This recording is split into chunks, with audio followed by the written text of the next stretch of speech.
Hello everybody, welcome to this lecture on Three Women of the Angus, author, bookseller and compiler. I'm going to be talking about three women whose works are part of the collection in the Angus Library. The author is Anne Askew, who was executed for heresy in 1546. The bookseller is Martha Gurney, whose bookselling business was at the centre of the abolition movement in the late 18th century. And the compiler is probably a woman or women, certainly anonymous, living in the 1820s and 1830s with a commitment to the abolition movement. As you can see, their literary compositions span the centuries, moving from the 16th century, when it was relatively rare for women to publish anything, let alone claim ownership of their texts by putting their names to them, to an 18th century woman who made her own living in the literary trade, and ending with the domestic anonymity of a commonplace book, ironically composed at a time when female authorship was more acceptable. Each of these women is a cultural divisor. In the composition of their texts, each of them is active in the urgent political, religious and social debates of the times in which they lived, and these facts may challenge our assumptions about women from the past, their lives and their work. For millennia, women have been composed by the cultures they inhabit, ones that have, for most of history, been controlled by men.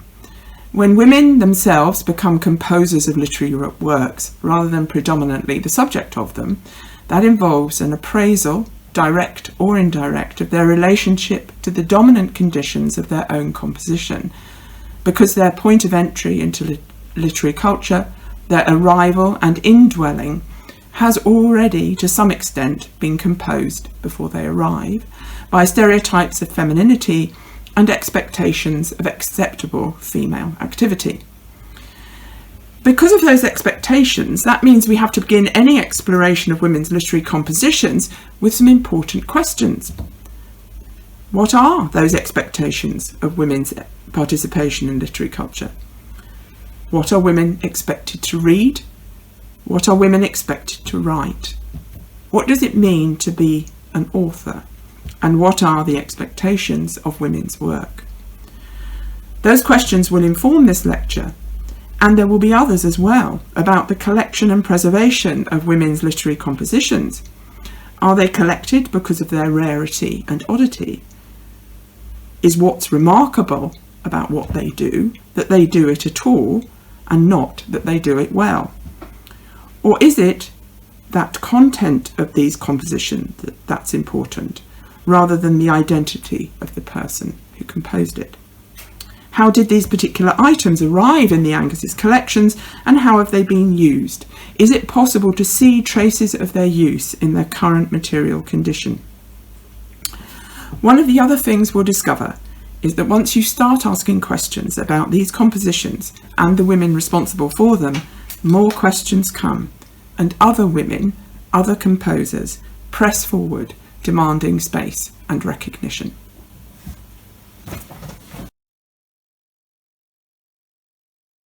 So let's start with Anne Askew. Anne Askew's story takes us back to the final years of Henry VIII's reign, to the height of the Reformation in England, to questions of belief, accusations of heresy, and banned books. We're going to start with Anne Askew, whose story takes us back to the final years of Henry VIII's reign, to the height of the Reformation in England, to questions of belief, accusations of heresy, and to banned books. And we're going to begin with Anne Askew's book. Here it is. And I'm just putting my hand by it so you can actually see the size of it. This is really important because we're going to be looking at the relative size of books and thinking about what that means. It means lots of things, but one of the things often it means is that the bigger the book, the more important the subject. Maybe not in this case, but we'll consider that. This book was collected by Joseph Angus. He bought it, and it seems to have been sold in two lots, both lots priced at £3.13 and sixpence. And when he bought it, it was listed as scarce. Now you can see, I hope, that you can just about see the title of this book here. The size of the page is called octavo. and that just refers to how many times a piece of paper had to be folded in order to make the book. You can also see that it is in a binding that has been made for it at a later date. When this book was first printed and read, it would not have been bound. It's what's called a pamphlet. It's an unbound book. It would have just been stitched together and sold without a binding. The binding certainly comes in at a later date. This is not a 16th century binding. And the reason I can tell you that is because you can see that whoever the bookbinder was has actually had to chop off a bit of the page in order to make it fit into the binding. I drew your attention to the title, but you may be struggling to read it. And that's because of the kind of typeface or font that has been used to print this book. I'll read you the title. It says, "The First Examination of Anne Askew, lately martyred in Smithfield by the Romish Pope's upholders, with the elucidation of John Bale." There is a second part to Anne Askew's story, and that's called The Latter Examinations of Anne Askew. The rest of the title goes on in exactly the same way. The typeface that's being used here is called black letter. And this was the kind of typeface used by Gutenberg in his first printing presses. And it's very often the kind of typeface that you see on books from this period. It was meant to most closely replicate handwriting. So maybe that's of some reassurance to these early book buyers who come across something that looks as though it has been written and the kind of look with which they're familiar. A couple of things for us to consider. Who was John Bale, and what does it mean by elucidation? We'll come back to that in a minute. This book is noted as having been printed at Marburg in the land of Hessen between 1546 and 1547. So although this book is written in English, it isn't printed in England. And that statement about where it was printed is wrong. It's deliberately deceptive, because it was probably actually printed in Wesel in the Duchy of Cleves, where John Bale was living in 1546. So let's think about those questions. First of all, who was John Bale, and what was he doing in Wesel in 1546? Well, he was an exiled Protestant antiquarian, propagandist and playwright who had left England after the execution of his patron, Thomas Cromwell, in 1540. So 6 years later, in 1546, he was still very much persona non grata in England, and in fact, his books had been banned by Henry VIII. So we need to think about that. We need to think about the fact that although he is telling the story of Anne Askew, he would never have met her. He doesn't know who she was or who she is actually. Why is he having to write elucidations? Well, that means commentary. So he has Askew's narrative, which has been smuggled out of England to Germany, so that he can compile it and print it. And then he adds his own voice to that, explaining how it fits within a narrative of Protestantism overall, but also his commentary on what Anne Askew has to say. And we'll be talking a little bit more about that in a moment. The other thing I want you to notice is that this is a contraband book. First of all, Anne Askew's account is smuggled out of England. This book is printed in Germany, and then it has to be smuggled back into England. It's contraband. And I don't know if you ever think about books themselves as being contraband, but this is a contraband book. The last thing I want to draw your attention to is the illustration. And we'll be looking at illustrations throughout this lecture. This is our first one. It's a woodcut. And it is the same for each of the two parts of Anne Askew's book. It's a female figure dressed as an early Christian martyr. In her right hand she's holding a Bible, and in her left a martyr's palm. What you can see is she's trampling on the papist beast, or the Antichrist. This is a creature with a human face, a lion's body, and a dragon's or serpent's tail, and who is wearing the papal Triple Crown. So immediately you can see that this illustration is placing Anne Askew's story within a propagandist narrative of Catholics versus Protestants. On the left-hand side of this illustration is a verse from Psalm 116, "The verity of the Lord endureth forever." And on the right, Anne Askew stood fast by this verity of God to the end. So here she is being constructed as a Protestant martyr, and John Bale is the commentator who is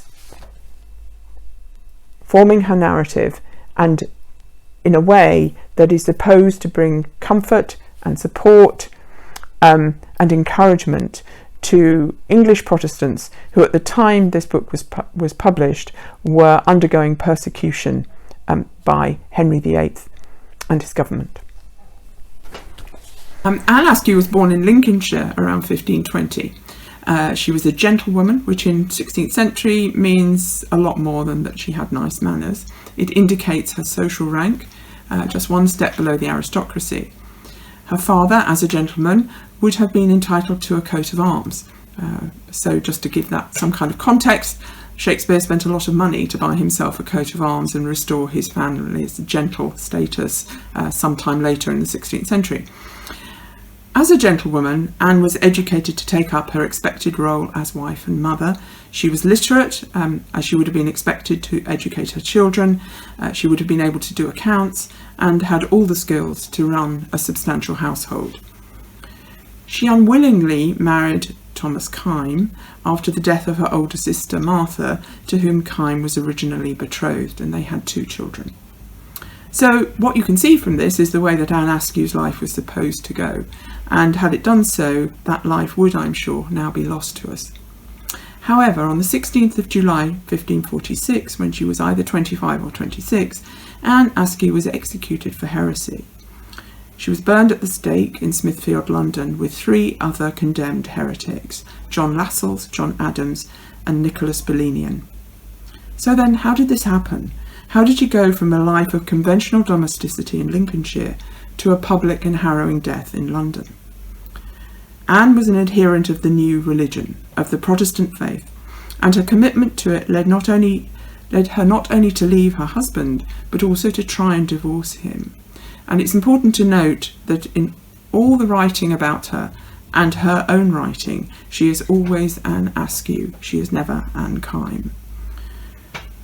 This is the description that she gives in her book: that Thomas Kyme violently drove her out of his house, whereupon she thought herself free from that uncomely kind of coacted marriage by this doctrine of St. Paul, 1 Corinthians chapter 7. If a faithful woman have an unbelieving husband, which will not tarry with her, she may leave him. Anne came to London to join other Protestant reformers, and in March 1545 she was examined by one Christopher Dare, and then cross-examined by the Lord Mayor of London and the Bishop of London's Chancellor at a hearing in Sadler's Hall in the City of London. Following that, she was imprisoned for 12 days, and then she was released on bail. This is what is described in her first examination. Over a year later, on the 19th of June 1546, Thomas Kyme was ordered to bring Anne before the Privy Council. At that hearing, Anne denied that Kyme was her husband, and she was imprisoned once again before being subjected to a 2-day examination about her beliefs, and this is her second examination. She was condemned for heresy and transferred to the Tower on the 28th of June, where she was tortured on the rack. Thomas Risley, the Lord Chancellor, and Richard Rich, one of the King's councillors, turned the rack themselves. Torturing someone who was already condemned to death was unheard of. Torturing a woman, particularly a gentlewoman, was scandalous. And as you already know, she was executed on the 16th of July. Now, the reason we know what happened to Anne Askew in such detail is because of her book. So let's just look in a little bit more detail at that book. And first of all, I want to give you a sense of Anne's voice. Here she is being questioned by Christopher Dare. Secondly, he said that there was a woman which did testify that I should read how God was not in temples made with hands. Then I showed him the 7th and 8th chapter of the Apostles' Acts, what Stephen and Paul had said therein, whereupon he asked me how I took those sentences. I answered that I would not throw pearls among swine, for acorns are good enough. Now here's an extract from her second examination. They, the Privy Council, said to me there that I was an heretic and condemned by the law if I would stand by my opinion. I answered that I was no heretic, neither yet deserved I any death by the law of God. But as concerning the faith which I uttered and wrote to the council, I would not, I said, deny it, because I knew it true. Then would they needs know if I would deny the sacrament to be Christ's body and blood. I said, yea, and as for that ye call your God is but a piece of bread. For the more proof thereof, let it lie in the box but 3 months, and it will be mould, and so turn to nothing that is good. Listen to what you can hear. You can hear wit. You hear knowledge of the Bible, a constant reading of the Bible, composure and eloquence. Although at other times in her story, Anne takes refuge in silence as befitting her gender. Even when she's being racked, she said that she lay still and did not cry. Vivid accounts of Anne Askew's experiences. But her status as an author is complicated by the way her story is published, with Bale's elucidations. These are narrative interjections which interpret her own narrative. And Bale's involvement in Anne's story has sometimes been described by critics as overwhelming, and it's important to think about that when we're thinking about Anne and how she talks about her own experiences. And to remember that there are cultural imperatives which make an apology or defence of women's publications necessary. And there is cultural power in a male-authored preface to a female-authored text. In his preface, Bale places Askew in a narrative of prophetic Protestant triumphant martyrdom, which includes William Tyndale, who had been executed in 1536. A further complication to the ideas about Askew's authorship comes from her torture. She reports that she was racked until she was nigh dead, and that afterwards she had as weary and painful bones as Job. Now, the question must come, how on earth could she write after her experience of torture? Her joints in her arms would have been dislocated, not just painful. John Bale claims that he received Anne Askew's story in copy from certain Dutch merchants coming from thence, which had been at their burning. First out of the prison, she wrote to a secret friend of hers. So again, we have to think about who wrote Anne's account, and it's perfectly possible to see her writing part of it herself. Was she able to dictate the other part of it? How did her story get told on a practical level? One of the urgent questions which comes out of Askew's story is the reason for her torture. And to answer this, we need to think about another woman writer and the legislation under which Askew was condemned. It's impossible to understand what happened to Anne Askew without understanding what was simultaneously happening to Queen Catherine Parr, Henry VIII's last wife, the famous survivor, and herself a notable adherent of Reformed religion. A year before Askew's condemnation in May 1545, Catherine Parr's Prayers or Meditations was published, and published under her own name. This is a landmark publication, the first work ever published by an English queen. But by 1546, the Queen's enemies at court were seeking to undermine her position and maybe even remove her completely. Bishop Gardiner and others tried to prove that she had in her possession some banned books, including Coverdale's translation of the Bible, an accusation of heresy which could have led to her arrest and execution. Now, Askew's torturers tried to get her to confess that she knew Queen Catherine's ladies in waiting: Lady Denny, Lady Fitzwilliam, the Duchess of Suffolk, the Countesses of Hertford and Sussex. If Askew had admitted to such a connection, then Catherine Parr may have followed her to execution. Even under torture, Askew did not admit any knowledge of these ladies or any connections with the Queen. It's important also to talk briefly about the legislation that was happening in this period, as an increasingly conservative and reactionary Henry VIII set in motion a series of laws and proclamations, those which condemned Anne Askew and endangered the life of his Queen. Henry died in 1547, so you might want to think about, as he was sensing that his life was drawing to a close, is he becoming more conservative, more concerned about the fate of his own soul? So just briefly to talk about, there's the Act of 6 Articles from 1539, which upheld, for example, the Catholic doctrine of transubstantiation, which you heard Anne Askew refuting, and also confirmed the obligation of priests to remain celibate and upheld the holding of private masses. In 1543, the Act of Advancement of True Religion forbade the reading of the Bible by women, artificers, apprentices, journeymen, serving men of the rank of yeomen, and under husbandmen and labourers. Women of the gentry and nobility could read the Bible in private, but public reading of the Bible was criminalised for all women. And in 1546, a proclamation banned books. It sought to abolish such English books as contain pernicious and detestable errors and heresies, and those included books by John Bale, as well as books by Tyndale, Wycliffe and Coverdale. So amongst this banning of books, this prohibition of public Bible reading, this attempt to control the reading and thinking about the Bible, how on earth did Anne Askew's story then survive? So it's time to look at another book. And as you can see, we've moved to a much larger book.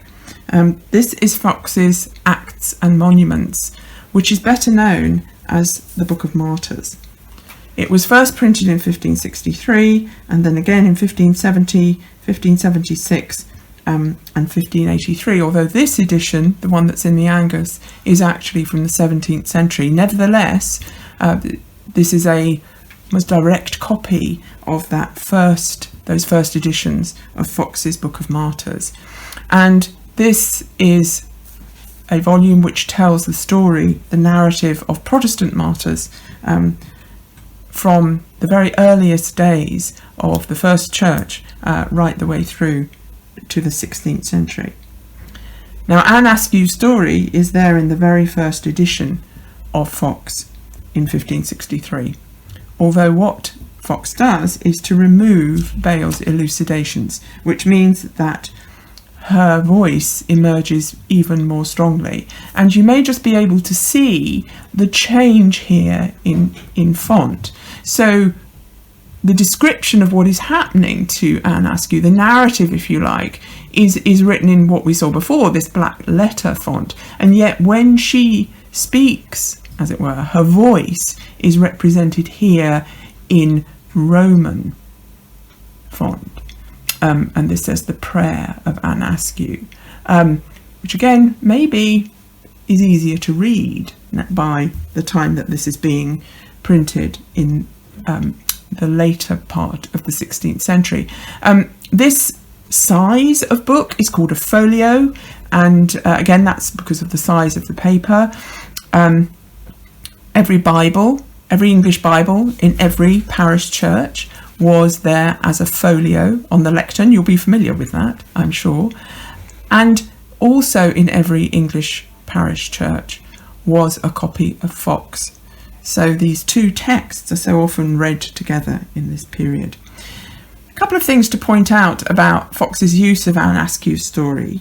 And you can also, by the way, see the vivid illustration of the execution of Anne Askew and the others who were condemned with her, is that the entry in Fox is the same as the length as the entry of William Tyndale, the great Bible translator. Now, before leaving these Tudor women, I just want to introduce you to one more, whose book is also in the Angus. And this book, again, helps us think a little bit more about the relationship between a woman writer and a patriarchy. This last book is another little book, and it's by a writer called Anne Prowse. As you can see, the title of this book, Of the Marks of the Children of God and Their Comforts in Afflictions, is a translation of a book by John Taffin. We're probably, if we're being correct about it, we might say Jean Taffin, but John Taffin is his anglicised name. So this is Anne Prowse. Anne Prowse was born Anne Vaughan around 1530, so around 10 years after Anne Askew was born. And I just want to trace some of the differences that those 10 years have made to the activities of a woman writer, particularly a woman writer engaging in ideas of religion. As you can see from this title page, it is described as overseen again and augmented by the author and translated out of French by Anne Prowse. This was printed in 1608, so some years after Anne Prowse's death. She probably died around 1590. It's not unusual to have very, very sketchy dates about when women were born and died. So Anne Prowse was born Anne Vaughan. She married 3 times. Her names were consistent subsequently: Anne Locke, Anne Deering, and then Anne Prowse. Richard Prowse of Exeter was her 3rd husband. And it's important to think about Anne Vaughan, or Anne Locke, however you want to refer to her. She's very often referred to just as Anne Locke, because between 1552 and 1553, John Knox, the great reformer, lodged with Anne and her husband Henry Locke in London. And there are 13 letters which survive between Anne and John Knox. Those were written between 1556 and 1562.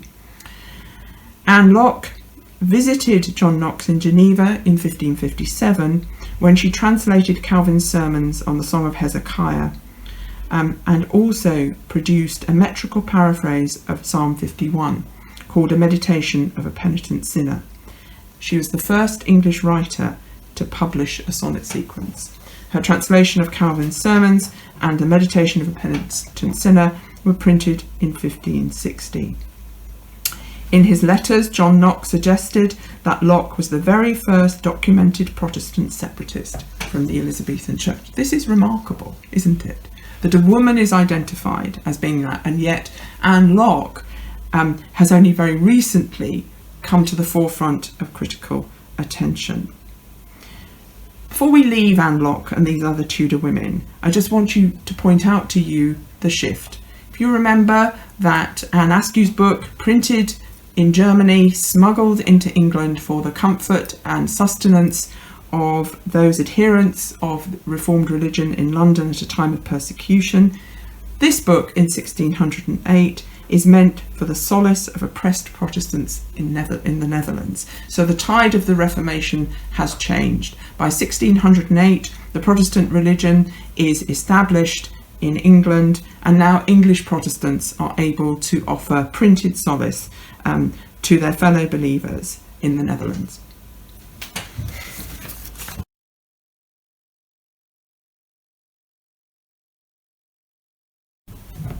So now we're going to move forward over 200 years to the work of Martha Gurney. The reason we know about Anne Askew's life is because she left a written record of it. Even with the difficulties of identifying her authorial voice as authentically hers, it's still there. Even though the first scholarly edition of Askew's work didn't appear until 1996, nevertheless, Askew's story has been in circulation since it was first printed. However, when we come to Martha Gurney, no such autobiographical record exists. Instead, what we had to do is compose her from the collections and accounts of others, and from the appearance of her printed name on the pamphlets she sold in her bookshop at 128 Holborn Hill in London.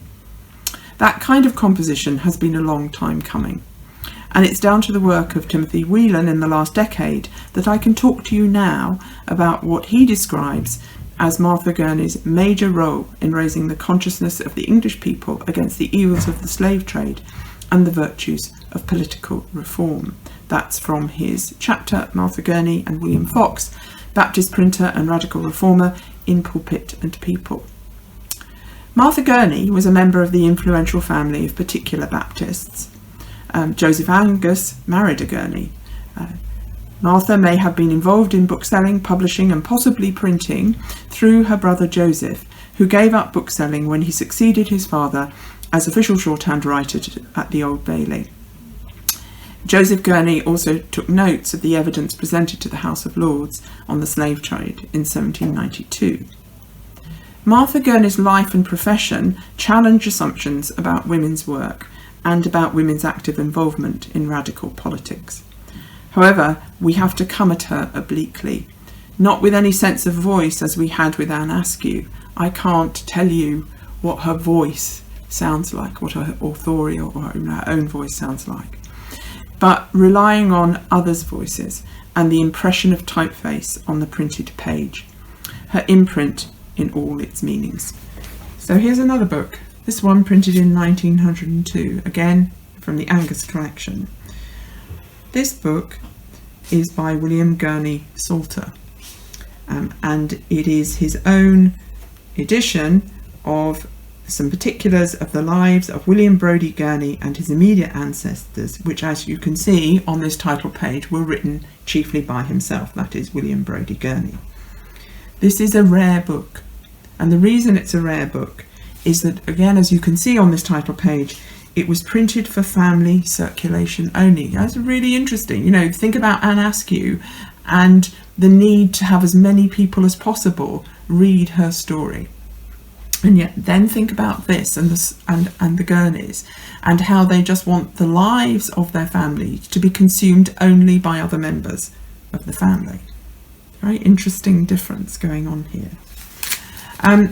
William Brodie Gurney, who originally composed some particulars of the lives of himself and his ancestors, was Martha Gurney's nephew, the son of her brother Joseph. And William Gurney Salter was William Brodie Gurney's grandson. I hope you can keep up with that, all those Gurneys and all those descendants.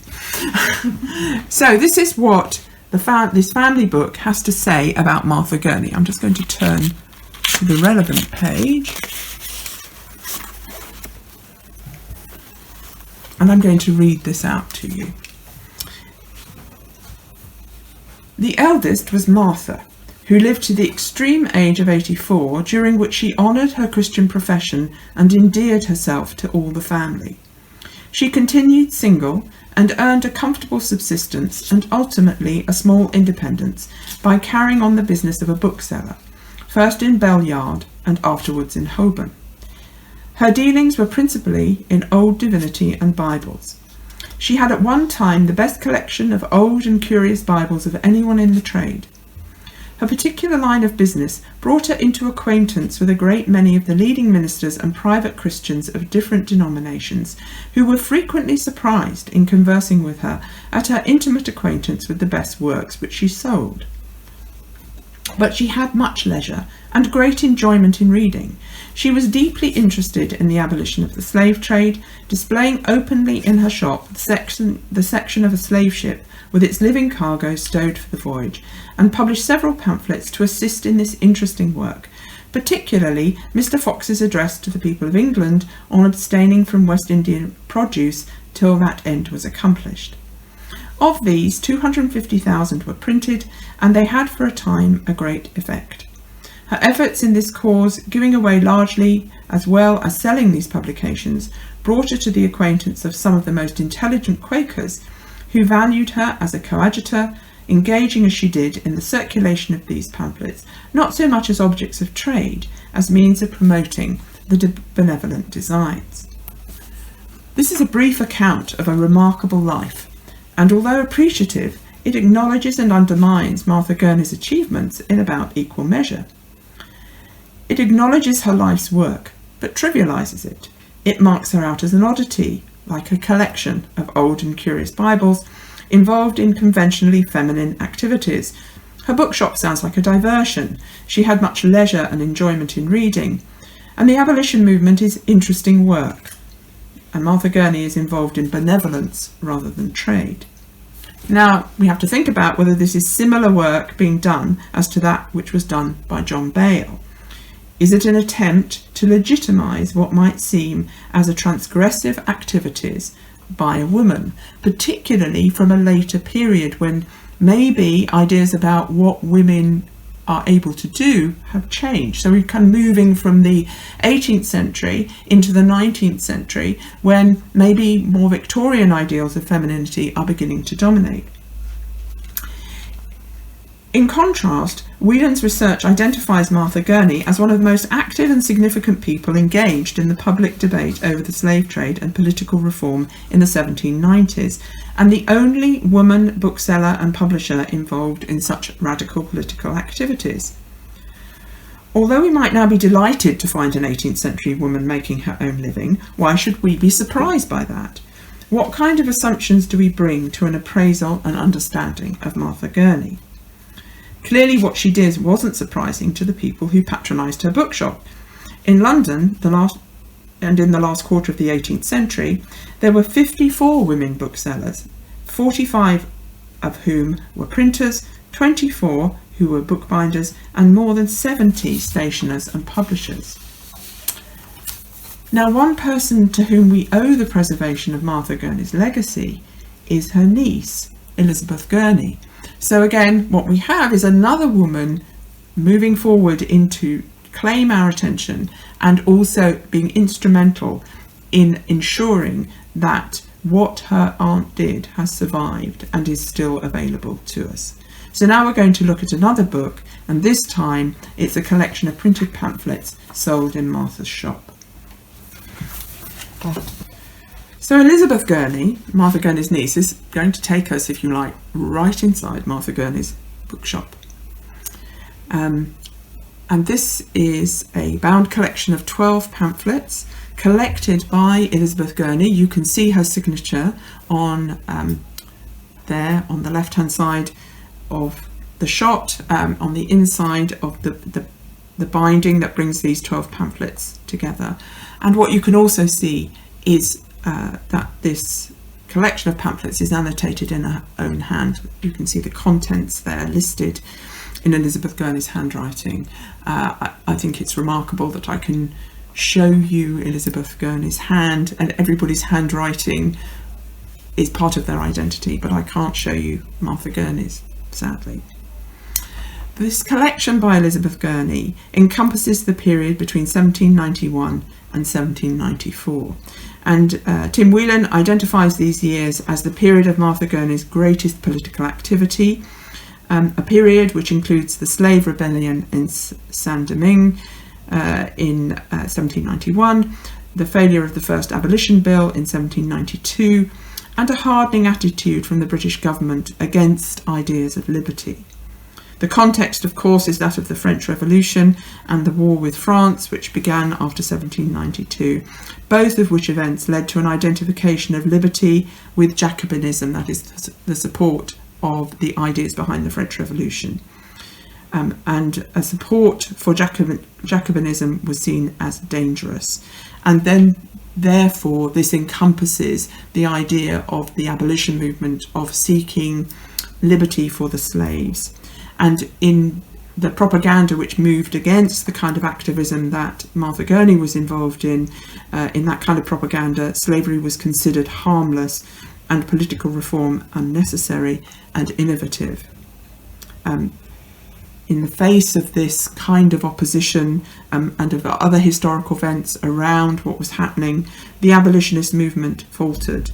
And Martha Gurney's publications in this period were purposeful and targeted at public opinion to try and keep the abolition movement going. So I just want to show you the very first pamphlet in this collection.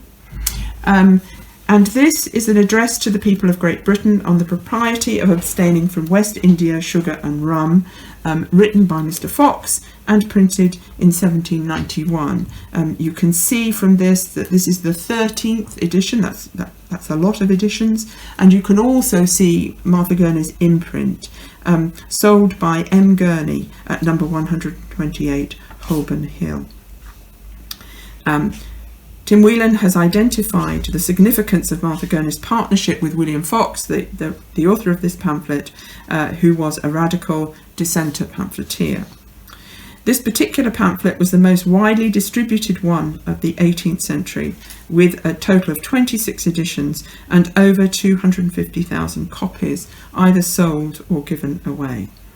And in that, it eclipses much better known works from this period in terms of numbers of copies, such as Burke's Reflections on the Revolution in France and Paine's Rights of Man, published in 1791 and 1790 and 1791 respectively. And Fox's call for a boycott of sugar and rum solidified the abolitionist forces in Great Britain and America by focusing their energies on West Indian produce. So what we see here is not only Martha Gurney's significance in all of this, and notice that her imprint is M. Gurney, and it was that choice of imprint that prevented her from being identified. It was assumed, of course, that M. Gurney was a man, because this is a bookseller, this is a publisher, that's what men do. The other thing I want to point out to you about this particular text, when we're thinking about the material existence of these texts, is how very fragile it is. That indicates to me that it's been looked at a lot. But it may also indicate, was this professionally bound, or was this done by Elizabeth Gurney herself? So maybe the binding isn't such good quality, I don't know. But I think we can say that this is a book that has been looked at a lot by scholars over the years. The question is why? The question is because of its engagement with the slave trade, and not because of Martha Gurney, at least until Tim Whelan came along and made it more about Martha Gurney again. Just briefly, let's think about Elizabeth Gurney. Think about her, another idea of a woman as a deviser, a woman as someone who is intervening in literary and political culture. She is a collector of texts, but she is also building a memory of her aunt's work. She's building her legacy, and she is also providing a chronicle of this period in the abolition movement. Elizabeth Gurney was 45 when her Aunt Martha died. She was the third child and eldest surviving daughter of Joseph Gurney and Rebecca Brodie. They had 10 children, only 3 of whom survived to adulthood: John, Elizabeth and William Brodie. Again, it's intriguing to think of this collection of pamphlets as part of Elizabeth Gurney's own library. There is another collection of annotated and bound pamphlets collected by her at the University of Michigan. Now, Elizabeth Gurney features in William Brodie's account of his family. So let's just now briefly turn back to that book and look at what they have to say, what is said about Elizabeth. There is a single page on Elizabeth in this book, and here is the description of her. But at least we also have an image of her. So we have a written description and we have a visual image, which we can put together as we think about how Elizabeth is being represented here. My sister for 50 years honoured the Christian profession, which she made at the age of little more than 14. Until about 1816, she was a member of the Baptist Church at Mays Pond, then for a short time at Walworth, and during the last 17 years at Camberwell. She was continually employed in works of usefulness and was a most kind and affectionate sister. A list of her own writings of articles and letters, which she contributed to various periodicals, is still preserved. During the last 3 years of her life, in consequence of a paralytic stroke, she was bedridden, but always cheerful, except when suffering great pain. She constantly received supporting grace, and her mind was kept in perfect peace, stayed upon God. She died the 24th of September 1840. It's worth noting the conventional view of femininity that the male editor insists on, and again that takes us back to Anne Askew. This idea of serenity in the face of extreme physical suffering is underlined here.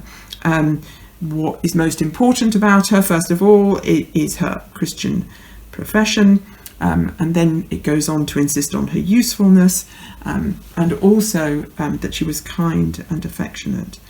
The most tantalising and frustrating sentence in this description is the one that says, "A list of her own writings of articles and letters, which she contributed to various periodicals, is still preserved." The question is, where is that? Which periodicals? What articles? It isn't specific. And it's so frustrating because that sentence identifies Elizabeth as an author. And yet, where are those works? It's frustrating, but also perhaps it gives us something to start looking for.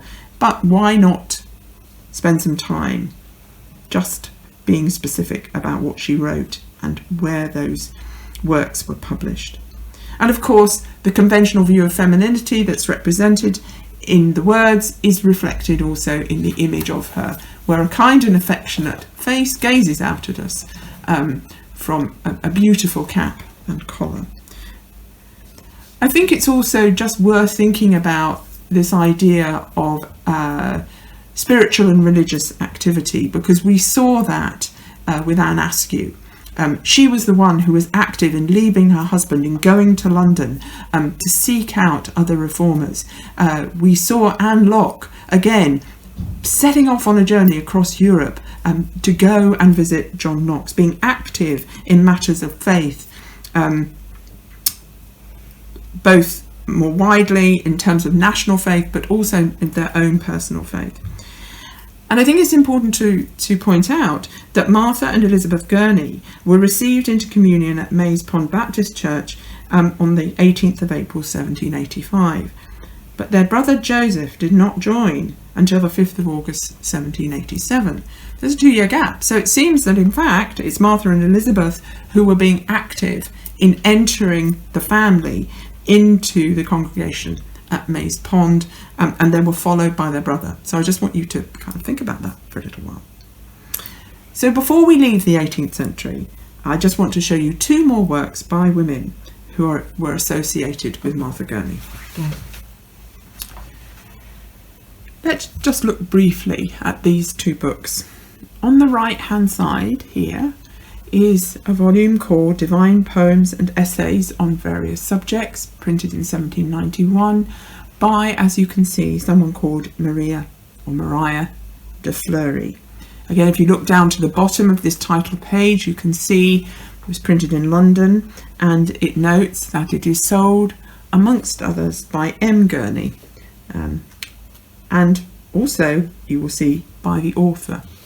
So what we have here is Mariah de Fleury, who is herself a poet, but also a bookseller.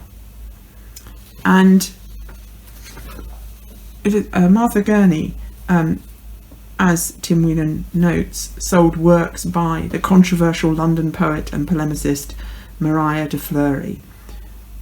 De Fleury, like Gurney, was a Baptist and a single woman and a bookseller. So makes us think again about how women participated in literary and political culture and the networks that they built up amongst each other.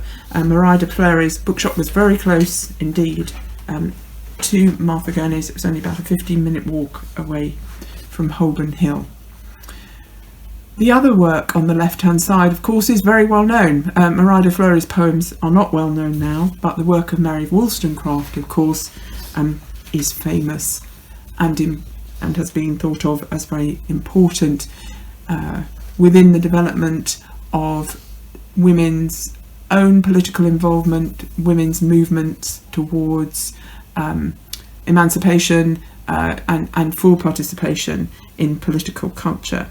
And this book, A Vindication of the Rights of Woman, was published in 1792. I just want to point out to you here that it was published by somebody called Joseph Johnson. Joseph Johnson is another Baptist, although he was a general rather than a particular Baptist. Again, his shop was very close to Martha Gurney's, and there is another connection between Joseph Johnson and Martha Gurney, and that is that her brother was apprenticed to Joseph Johnson. So again, we have this idea of networks being built up. Lots of tantalising questions. Did Martha Gurney know Mary Wollstonecraft? Because they both knew Joseph Johnson. And maybe research will establish some more connections between Martha Gurney. But it puts Martha Gurney once again at the heart of the political and social movements in this period that were focused on the abolition of slavery. One last thing about Mary Wollstonecraft's book before we leave the 18th century. I want you to see the signature at the top right hand side of that title page, and that is the signature of William Newman. William Newman was the first principal of Stepney College, which of course is where Regent's Park College began its life at the beginning of the 19th century as an institution founded to educate dissenters, those people who were excluded from the universities of Oxford and Cambridge because they were not Anglican. So again, this idea of the religious conflicts, of how that affects people who are involved not only personally but also publicly in the most important debates of their period is here once again. William Newman thought this was an important book and he wanted it in his library, but again it takes us back to Anne Askew and that idea about what is it that women and also those who adhere to religious beliefs that are not at the centre of English life. What do we think about them? What can these publications tell us about them and their experiences?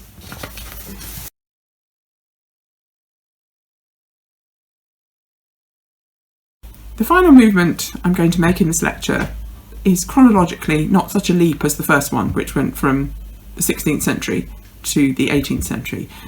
We're moving in this final phase from the late 18th century into the first decades of the 19th century. Nevertheless, we're moving a little bit closer to our own modern world.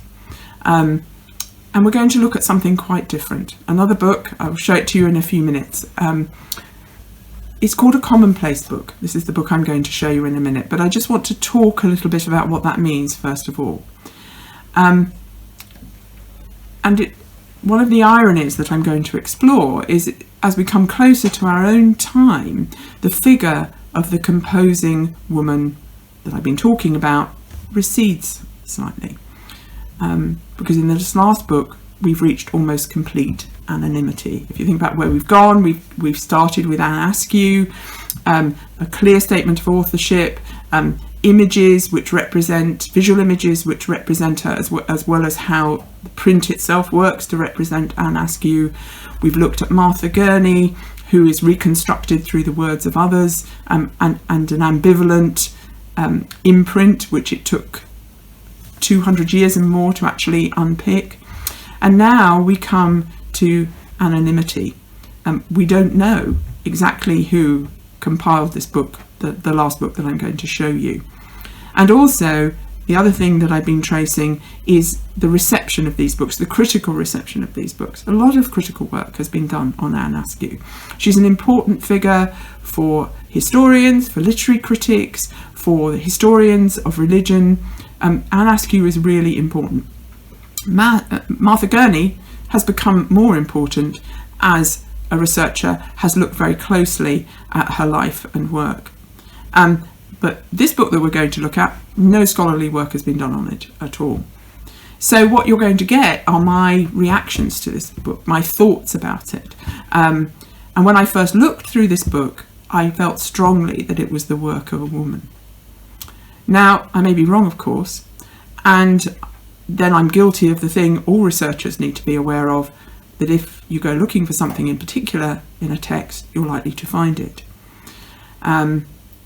And by that I mean that there's a danger of having interpreted something even before you've started to read it. Let me talk a little bit more about what it means when I say call this a commonplace book. And of course, the word commonplace is interesting when we start thinking about women writers, because the commonplace is that the domestic realm is female and the public one is male. A naturalised assumption that informs the place of women in literary, political and religious culture, and that we've already seen in operation when we've been thinking about Anne Askew and Martha and Elizabeth Gurney. That assumption has focused scholars' attention on printed texts rather than those composed in a domestic setting, possibly for reading within the home or even for the consumption of a single reader, the compiler of the book itself. A commonplace book is a purposeful literary and personal activity. In Anne Askew's time, commonplace books were notebooks of quotations methodically arranged for easy retrieval, and were a key part of an early modern education. They mapped and resourced Renaissance culture's moral thinking, its accepted strategies of argumentation, its rhetoric, and its deployment of knowledge. And that definition of a commonplace book comes from Anne Moss, Printed Commonplace Books and the Structuring of Renaissance Thought. However, by the time we get to the early 19th century, it might be easier to think about a commonplace book as something that gives space and time for a collector to think about what they have read. But commonplacing, as opposed to a scrapbook, is purposeful and engaged. It's not just a collection of memories. It's a collection of texts and ideas that the collector themselves may want to use in some way. They might be planning some piece of writing for themselves. Or maybe they just want to consider something in more depth and they want to preserve a range of ideas about the topic in which they're interested. So the term commonplace book defies easy definition and often operates as a catch-all term for any collection of handwritten extracts. But perhaps one of its key ideas is that it's a composition that reflects directly on a person's relationship with other texts. And again, that definition comes from David Allen's Commonplace Books and Reading in Georgian England. And that's certainly what this text I'm going to show you does. Not just for the compiler. You can see the compiler reflecting directly on their relationship with other texts, but it also leads a 21st century reader, in that case me, to do the same thing, to think about how is this compiler's, this person's relationship with other texts being shown, and how does it make me think about how I relate to other texts as well. So here's your first sight of this commonplace book. It's a collection of 43 items, all of which are concerned with the evils of the slave trade, and often concentrating on the experiences and representations of enslaved black women. 29 of the items are dated between 1822 and 1827, and the remainder between 1836 and 1838. There's a gap here, so immediately that brings up questions. Is this the work of one person, or is it the work of two people? The 1822 to 1827 section is mainly comprises printed extracts and images. The section collected between 1836 and 1838 has much more handwritten material, which appears to be explicitly responding to other texts. So again, just to give you a little bit of historical context, the historical scope of this collection encompasses 1833. And in 1833, the Abolition of Slavery Act was finally passed, and it was also the year that William Wilberforce died. And this event is captured in this commonplace book because one of the items is a transcription of one of John Wesley's final letters, written to Wilberforce in 1791, encouraging him in his work and exhorting him not to give up. Remember, in 1791, the first act for the abolition of slavery had failed in Parliament. So that one item in this book immediately takes us back to Martha Gurney and her bookshop and her printing efforts to try and keep the campaign against the slave trade going. I wish I could show you this whole book. It is fascinating, but I can only show you a few of them. And I want to begin with this one. This is the second image in the book. And as you can see, this is a beautiful engraving of a kneeling black woman, and underneath it are a few lines of poetry from William Cooper. William Cooper, the 18th century poet, again was a great supporter of abolition.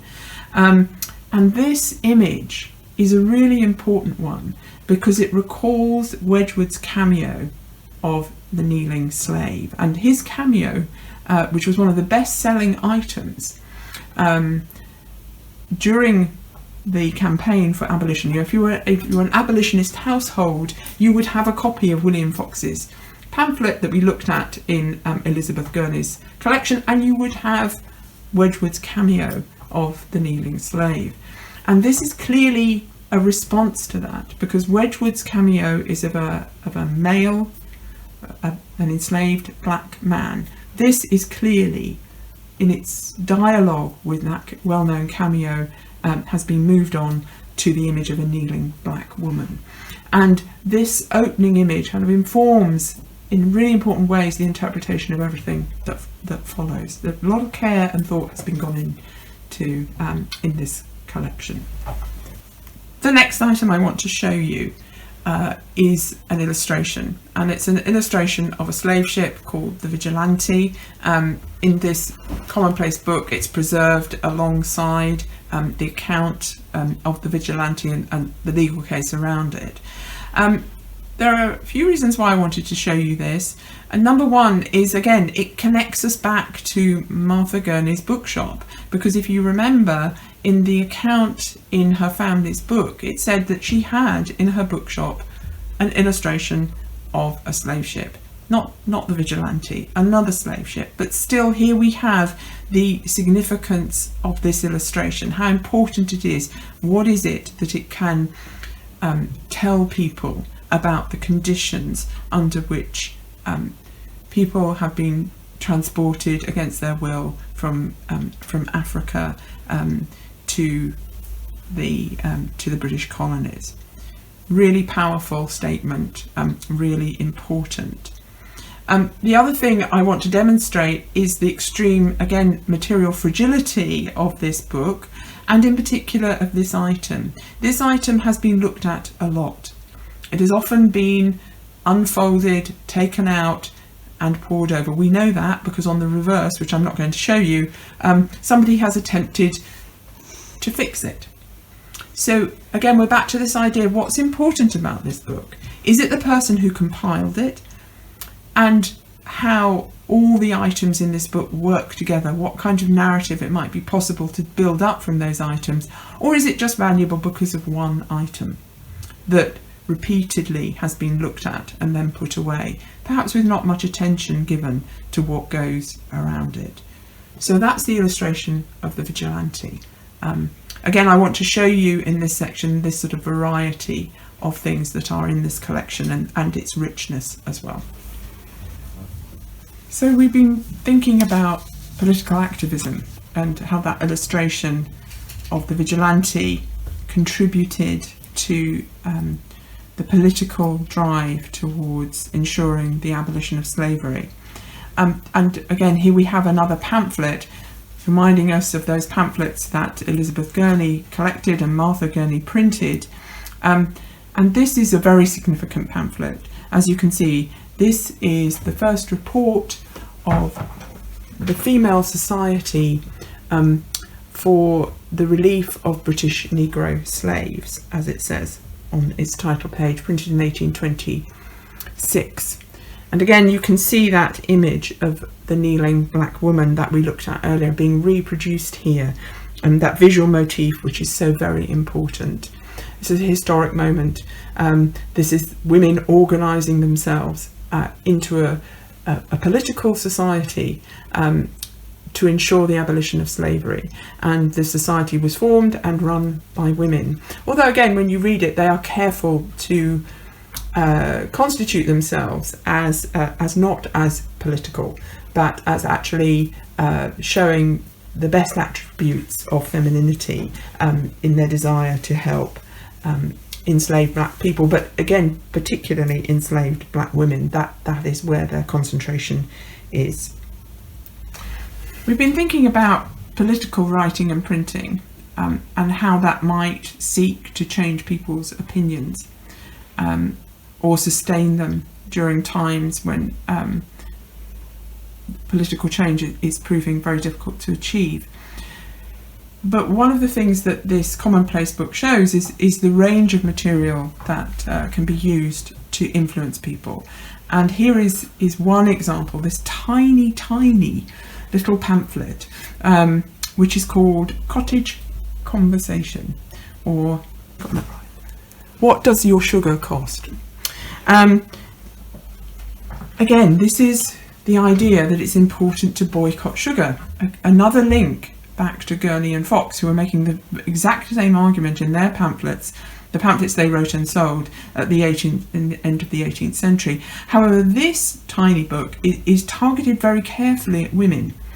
And it tells a very simple story. It tells a simple story of a lower class woman and her daughter who are visited by a woman of higher social rank, a lady, who comes to instruct them on the implications of their love of consuming sugar. So again, what you can see here is not just the need to offer a charming story, which might well influence its readers, but to try and influence a particular section of society. So this is again a different way of thinking about using literature or narrative as an educational tool. This is obviously aimed at a reader of a lower social rank, somebody who doesn't have so much money because it's so tiny. That means it doesn't cost so much, and the language being used in it is very simple, very straightforward. So it's never that easy. You know, you've always got to think about implications of class alongside the kind of political ends that something might well be aimed towards as well. So here we have this kind of bringing together of a literary method with a political intention as well. The final item I want to show you from this Commonplace book is from the second half of the collection that was made slightly later. As I said, that this section of the Commonplace book has a lot more handwritten items in it, and this one, as you can probably see, is entitled Negro Intellect. One great advantage of moving from the 16th to the 19th century is that the handwriting becomes more legible. So I'm just going to read out a little bit from this. It says, Phyllis Wheatley, the writer of the following little piece of poetry, was stolen from Africa when 7 or 8 years old and sold to a wealthy merchant in Boston in 1761. Being an intelligent and winning child, she gained upon the affections of her master's family, and they allowed her uncommon advantages. When she was 19 years old, a little volume of her poems was published and passed through many editions both in England and America. Now, I think it's important, again, this takes us back to the 18th century. It takes us back to Martha Gurney and her bookshop. And the collection of poetry which is being referred to here was published in 1773, and it's called Poems on Various Subjects. Again, you can see this idea of what is a woman supposed to be doing? How is a woman supposed to be educated? What is a woman supposed to be writing? And those questions become even more urgently framed when you're thinking about a woman of colour.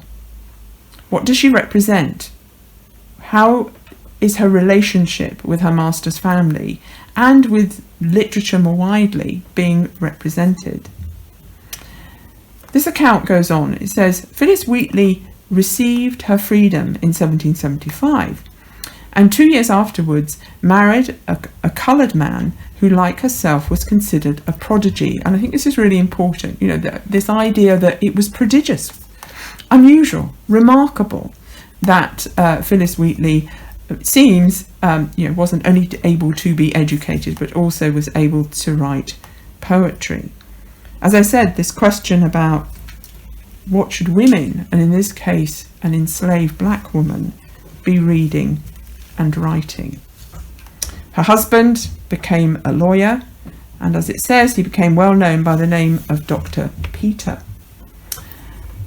And this extract finishes with a few lines from Phyllis Wheatley's poem on imagination. Although this section is called on Negro intellect, what actually it's talking about is female imagination, women's ability to write poetry. And one of the other reasons I wanted to show you this particular item in this collection is the signature. Here we have a name, Maria Smith, it's signed, 9th of June 1838. Have we found the identity of the woman who put this together? And if we have, who was she? We have no way at the moment of knowing. Doesn't mean we can't find out, and at least it's a starting point. But again, this is how tantalising, how very elusive the identity of these women that we've been looking at, these devisers, these composers, these authors and booksellers and compilers, how very difficult it can be to establish exactly who they were, whereas it's sometimes easier to establish what they did. In my reading and research of women from the past and their literary works, I've had to confront my desire to compose a continuous and empowering story of women's literary production and their involvement in the urgent political, religious and social debates of the times in which they lived. Despite that desire, I've had to recognise, however, that the evidence in front of me often suggests that such women find sisterhood in their isolation, rather than one that was formed by an obvious community of reading and writing women. However, the works that we've looked at today kind of pull against that a little bit, because what we've been exploring is the networks of these women. Even if some of these women didn't know each other, how can you understand Anne Askew's experiences without understanding what is happening simultaneously to Catherine Parr? Knowing about Anne Askew kind of makes us think about other women writing in that period, like Anne Locke, even though Locke and Askew certainly never knew one another. Although I would make a good bet that Anne Locke knew Anne Askew's story. Similarly, we know about Martha because of her niece Elizabeth, because she preserved her writings. If it was just left up to her male relations, we wouldn't know be able to see what Martha Gurney had sold in her bookshop. Thinking about Martha Gurney makes us think about Mary Wollstonecraft, makes us think about Maria de Fleury. Thinking about the anonymous compiler of that wonderful Commonplace Book takes us back to Elizabeth Gurney and Martha Gurney. Takes us back to Anne Askew and her own struggles to be heard and also to find her way through turbulent times. The books that I've been talking about, the women that I've been talking about, work on our imaginations. These compositions mean we can imagine ourselves in Anne Askew's prison cell, in Martha Gurney's bookshop, maybe in a comfortable 19th century parlour or drawing room with the anonymous commonplacer. Each of these women then has a room of her own. These three women, Anne Askew, Martha Gurney and the anonymous compiler of the Commonplace Book, find themselves perhaps unexpectedly sharing the Angus Library, offering us a powerful glimpse of the ways women were creatively involved in composing themselves through their own literary works. As we've seen, when we start picking away at a single thread, a single woman writer, we discover a complex web of connections. And those connections make us ask more questions, and when you start asking more questions, more research happens. That's what's important. But it's also important that we honour the women themselves. We honour the editors and collectors, the archivists and librarians, by carrying on their compositions, by carrying on their work of composing and devising. And then what we do know is that women's work is never done.